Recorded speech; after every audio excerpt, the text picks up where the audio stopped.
ভোজন রসিক বাঙালির কাছে অত্যন্ত আকর্ষণীয় এবং পছন্দের খাবার শুটকি। দিন দিন বাড়ছে এর চাহিদা।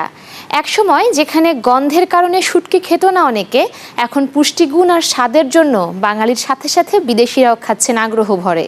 এতে রয়েছে প্রচুর পরিমাণে ভিটামিন, প্রোটিন এবং খনিজ উপাদান।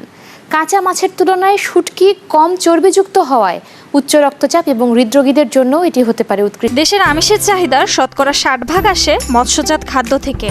তার প্রায় অর্ধেকই পূরণ হয় শুটকি মাছের মাধ্যমে। সাধারণত তাজা মাছের উচ্ছিষ্ট অংশটুকু ফেলে লবণ মাখিয়ে রোদে শুকিয়ে শুটকি মাছ তৈরি হয়। লইট্টা ছাড়াও মেলে ইলিশ, রূপচাঁদা সহ হরেক রকম মাছের শুটকি।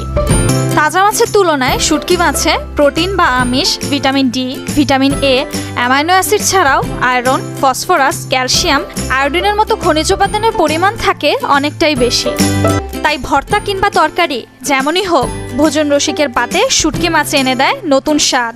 তো স্বল্পতা রোধে গর্ভবতী নারীরা বা যাদের ল্যাকটোজ ইনটলারেন্স আছে, তারা প্রোটিনের বিকল্প উৎস হিসেবে খেতে পারেন শুটকি। সাম্প্রতিক গবেষণায় দেখা গেছে শুটকি মাছে আয়রন ও আয়োডিনের মাত্রা বেশি থাকার জন্য দেহের রক্ত বাড়িয়ে রোগ প্রতিরোধ ক্ষমতাকে করে শক্তিশালী।